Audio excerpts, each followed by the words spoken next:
Alright, we're doing this one off the rip. It's 3 a.m., but I am awake and I am alert and I can move my fingers and everything is going fine. So I just wanted to give some quick thoughts on the development cycle and the history and what's going on right now with Doctor Strange and the Multiverse of Madness. I guess these are quick thoughts I wanted to get off my chest before as a slight introduction. I guess I can give some positives here about what I think of the current production and the idea itself. So the Multiverse of Madness, the concept of multiverse, I think that first came up within the entire lie that Quentin Beck was doing during Spider-Man Far From Home by saying he's from Universe 616.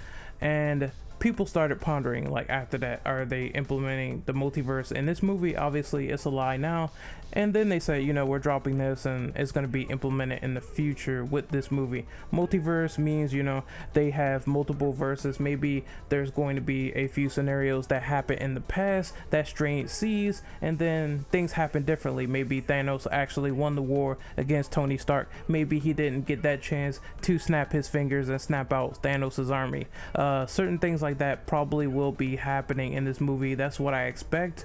There's been a myriad of news going on about this. First thing is first, I do expect them to sort of pull things out of the other verses, and maybe that could be established in the main verse that we have now. This could be a good thing with the mutants. They can't explain that overnight. They can't say that the mutant gene has always been there. I think the multiverse will be a window to other MCU movies going forward as they progress the timeline with this existence. So here's the weird sequence of events, and really keep up with me here because I'm gonna be replying, and I'm gonna be well the first thing is first, I'm gonna be telling you what exactly each event is, and then I'm going to be responding to it with my own opinion. The first one I think I talked about on Weaponized Comics podcast was that Scott Derrickson left the project. He didn't entirely leave. People think he did for some reason. I don't know why, but he's going to be a executive producer this time around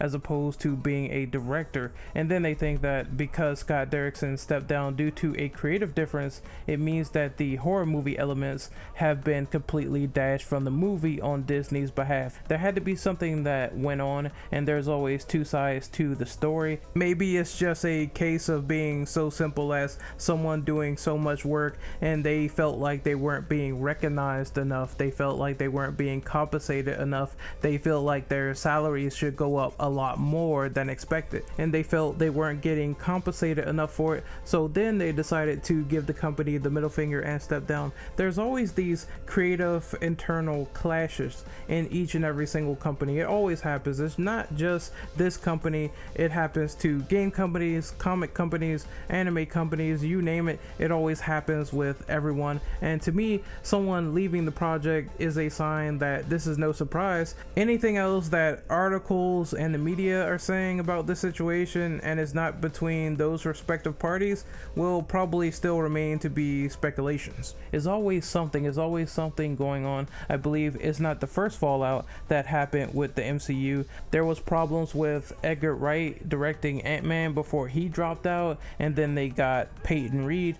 There was problems with Edward Norton being Bruce Banner, and he wanted a lot of creative control and he just didn't get it. He felt like he was inclined to go in and rewrite things, and they didn't give it to him, so things got changed around. There was actors that sort of took off. It was Hugo Weaving, and I think the guy who played James Rhodey before, I forget his name, Terrence Howard. They both walked for their own reasons as well. Everyone has a reason for doing something, whether it's committing to a project or finally stepping away from those reins and doing their own thing. And this happens a lot. Everyone has disagreements. One thing people cannot say is that, one, Scott Derrickson is fully out if he is an executive producer. Two, it is strange that they are still continuing the movie ahead of time on their release date. They're going to make their target without delaying the movie. When you go back to Guardians of the Galaxy, you see that James Gunn, when they fired James Gunn, they completely fucked the schedule of that movie. They fucked the schedule of Guardians 3 hardcore. There's no denying that. it might not be the same effect here. They might have some sort of different principles and different philosophies in mind for Doctor Strange and the Multiverse of Madness. Obviously, Scott Derrickson's role, it couldn't have been that severe to take him out or like for him to walk because they aren't delaying the movie. So something's wrong there. That was the first sort of like red question mark that I got about this. It was really weird that they weren't delaying the movie, and a couple of things that happened later on, I could see why this was a reality. Anyway, let's continue on. Like I said, people have disagreements all the time, and when it comes to creative control, like full creative control, not every director gets this. There was a lot of directors that wanted to push the envelope for a lot of hardcore R-rated movies. They wanted to make their movies balls to the wall, show full-on depictions of violence and nudity, and those movies had to get cut. These movies still need to be financed. These movies still need to be published. These movies still need to be distributed in some way, and they are still within the parameters of rules. So there is no such thing as, oh, I get my full creative control all the time, every time, 24/7, because it's a concept that does not exist. There's always going to be something where you just can't do it on screen. You just can't get away with it. You just can't fully do it unless, of course, like it's something very minuscule. If it's like, you know, not really too bad, then I can see directors doing this sort of thing if the publishers allow it. However, sometimes shit happens, recasting happens, stuff gets cut. This happens all the time. What matters is that if they make a quality movie at the end of the day, despite the development shortcomings or the hurdles that they can overcome. Now, I won't sit here and lie to you and say that telltale signs, they don't have some sort of warning indicator when they do turn out to be horrific choices for the worse. This can happen. You can have bad results. You can have an actor that really isn't cast for that role and they don't really fit. I understand these problems. At the same time, if they really did stifle creativity over there at Marvel Studios, then why would they even bother to bring back James Gunn? Why would they even bother to care about Scott Derrickson's work at all to keep him as a executive producer? Why wasn't he stifled before along with Taika Waititi if they really didn't have some sort of creative vision in mind for those guys to give them a little bit of leeway? It's kind of a weird sort of situation, but like I said, sometimes this can happen. Sometimes a movie can be ruined by certain choices. One thing I will say here is the replacement director is awesome, and this movie is not going to be ruined by this choice if they manage to get this man, which is Sam Raimi.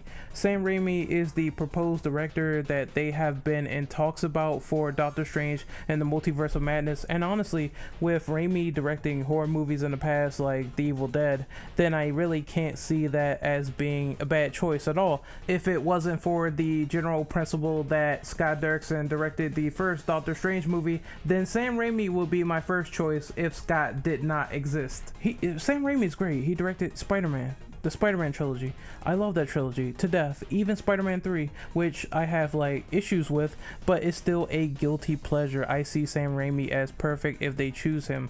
Next up is the last tidbit here, and for the people complaining about, oh, Sam Raimi, he's gonna have his vision stifled. Once again, let's wait till a trailer before we actually see that come into fruition. I just can't assume off of something that I really don't have in front of me that I didn't see yet.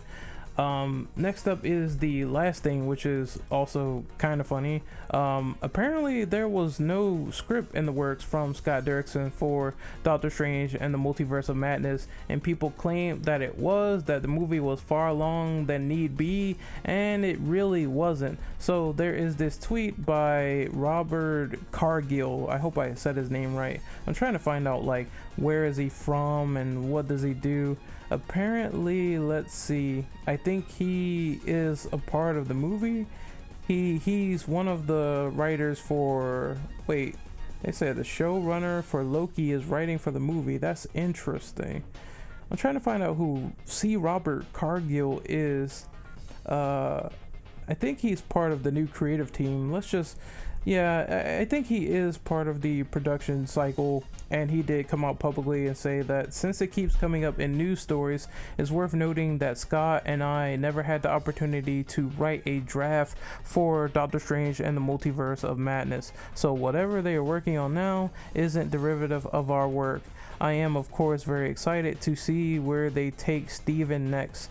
This means two things, actually. It means that if this is true, the whole premise of them throwing Scott Derrickson's script in the trash is false, and I think it also means that they seem to respect Sam Raimi for getting on board, and they seem to respect it because I said that twice. They seem to respect it a lot. I said it 3 times, motherfucker.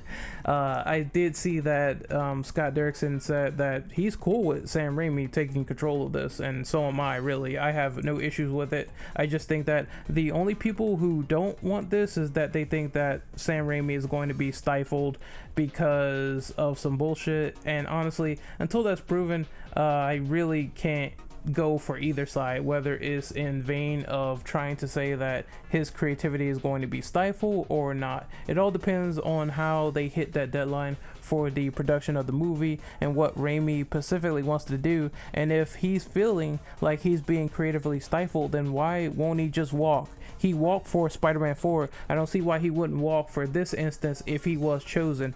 Then again, I'm just thinking outside of the box. I would figure he would fucking walk from the Marvel Cinematic Universe if he felt like his entire vision for Doctor Strange would be totally out of whack, totally out of control. We'll see what happens. Anything can happen at this point.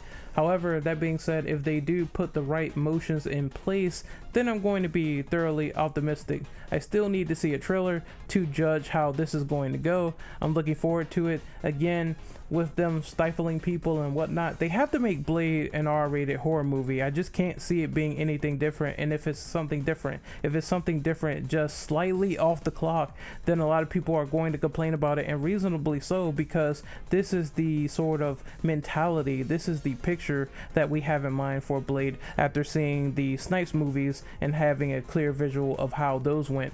I can't see that being anything different. So again, we'll see how this whole creativity stifling thing goes, but I do think some of it can be a little bit over exaggerated. I would say a lot of people would say it could be a bit over exaggerated at times. I'm just here to enjoy movies, man. I'm here to be entertained. It's all about entertainment. I don't understand why someone who adamantly just dislikes something, they will not walk away from it, reasonably so. Remember James Rolfe? Remember when he said he wasn't going to watch the Ghostbusters 2016 movie and he left it at that? I think we kind of need more people like that instead of those folks that write clickbait all the time on YouTube and they try to get hate clicks and they try to do all these weird opinion pieces for untrue information, because we were led for a long time now, we were led astray of this whole notion of underground opinions saying that the whole Doctor Strange movie, the script was trashed, and we find out today that a script didn't even exist from the original 2 writers. I'm not saying you can't have your criticisms and critiques and all that, but at least make sure